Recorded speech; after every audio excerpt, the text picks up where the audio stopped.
შრომის საერთაშორისო ორგანიზაცია საქართველოში შრომითი კანონმდებლობის შესრულების გაუმჯობესებისთვის 3 წლიან პროექტს იწყებს. პროექტის პრეზენტაცია ამ წუთებში შერატონ მეტეხი პალაცში მიმდინარეობს, რომელსაც მთავრობის წარმომადგენლები, პროკურორების წევრები და ამერიკელი სპეციალისტები ესწრებიან. კონკრეტულად რას გულისხმობს პროექტი? დეტალებზე თამარ ტომარაძე პირდაპირ ეთერში ისაუბრებს. თავარ გისმენთ. დიახ, 3 წლიანი პროექტი, რომელსაც საქართველოში განახორციელებს შრომის საერთაშორისო ორგანიზაცია, მიზნად ისახავს საქართველოში არსებული შრომითი კანონმდებლობის შესრულების გაუმჯობესებას. როგორც ამერიკული მხარე აცხადებს, კანონმდებლობის შესრულების გაუმჯობესებისთვის აუცილებელია საქართველოში შეიქმნას შრომითი ინსპექტორები და დამსაქმებელსა და დასაქმებულს შორის არსებული დავები გადაწყვეტილი უნდა იყოს უშუალოდ მედიაციის საშუალებით. დღევანდელ კონფერენციას ესწრება სამთავრობო უწყებების წარმომადგენლები, მათ შორის აქ იმყოფება იუსტიციის მინისტრის მოადგილე ალექსანდრე ბარამიძე, რომელიც არის ერთ-ერთი თანაავტორი საქართველოში მიღებული შრომის კოდექსის. ასევე აქ იმყოფება დავით სერგენკო, ორივე მათგანი აცხადებს, რომ ისინი მზად არიან დაიწყონ პროექტი უკაცრავად ამერიკის შეერთებული შტატების მიერ დაფინანსებული პროექტი, რადგანაც ისინი აცხადებენ, რომ აღნიშნული პროგრამა მხარს შეუწყობს საქართველოში არსებული შრომითი კანონმდებლობის ევროპულ სტანდარტებთან ჰარმონიზაციას. სხვადასხვა მიზნები ამოძრავებს, მათ შორის შრომის სამართალში მოსამართლეთა ტრეინინგი, შრომის ინსპექციასთან დაკავშირებული საკითხები. ჩვენ მივესალმებით ამ პროექტის დაწყებას, მოგესალმებით, რომ იუსტიციის სამინისტრო აქტიურად იყო ჩაბმული შრომის კოდექსის რეფორმირებაში, რაც საბოლოო ჯამში დასრულდა კიდეც იმით, რომ პარლამენტმა გასული წლის ზაფხულში მიიღო ძალზე მნიშვნელოვანი ცვლილებები შრომის კოდექსში. ვნახოთ კიდე რისი გაკეთება შეიძლება, მათ შორის საკანონმდებლო წესით. ამ ეტაპზე მოიაზრება შეფასებითი ნაწილი, თუ რას მივახციეთ ამ პერიოდის განმავლობაში.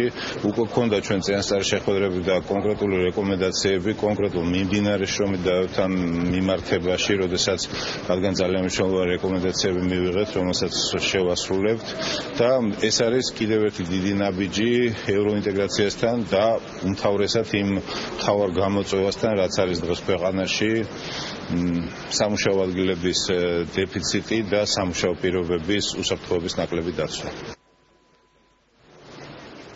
შრომის საერთაშორისო ორგანიზაციის წარმომადგენლების განცხადებით, დღესდღეობით საქართველოში დასაქმებულის კუთხით კიდევ რჩება პრობლემები უფლებების დაცვის სფეროში, სწორედ ამიტომ ამერიკული მხარე აღნიშნულ ორგანიზაციას დააფინანსებს $2 მილიონი, როგორც შრომის საერთაშორისო ორგანიზაციის წარმომადგენლები აცხადებენ, აღნიშნული პროექტის განხორციელება არის აუცილებელი, რადგანაც ეს ხელს შეუწყობს საქართველოს ევროკავშირში ინტეგრაციას და ევროკავშირთან ასოცირების შესახებ ხელშეკრულების ხელმოწერას. ჩვენი მიზანია ხელი შეუწყოთ საქართველოში შრომითი კანონმდებლობის შესრულებას და გაუმჯობესებას. ის თანხა, რომელიც ამ პროექტით არის გათვალისწინებული, მთლიანად დამსაქმებელსა და დასაქმებულს შორის ურთიერთობების გაუმჯობესებას მოხმარდება. რა თქმა უნდა, დღესდღეობით რჩება პრობლემები შრომით ბაზარზე, თუმცა ვფიქრობ, რომ ეს ნორმალური პროცესია და სიტუაცია გაუმჯობესდება. ამერიკის შეერთებული შტატები ულოცავს საქართველოს პარლამენტს და მთავრობას გასულ ივლისში მიღებულ ცვლილებებს, რომლებიც განხორციელდა შრომით კანონმდებლობაში. ეს ხელს შეუწყობს საქართველოს დაუახლოვდეს საერთაშორისო სტანდარტებს. ერთ-ერთი ნაწილი ამ ცვლილებების არის შრომის ინსპექციის აღდგენა და ხელახლა შემოღება. ამერიკის შეერთებული შტატები $2 მილიონი აფინანსებს შრომის საერთაშორისო ორგანიზაციას, რომელიც ხელს შეუწყობს საქართველოს ინსპექციის აღდგენაში და მასთან გათვალისწინებულ საქმიანობაში. მთელ საქართველოში არის გარკვეული კონფლიქტები შრომის სფეროში. ერთი არ გქონდეს კარგი კანონმდებლობა, მეტნაკლებად კარგი კანონმდებლობა, თუმცა იმითაც უკმაყოფილო ვართ და მეორეა, რამდენად ხდება ამ კანონმდებლობის იმპლემენტაცია ქართული საზოგადოების საჭიროებიდან გამომდინარე. აი სწორედ ამას ისახავს ეს პროგრამა და ეს პროექტი.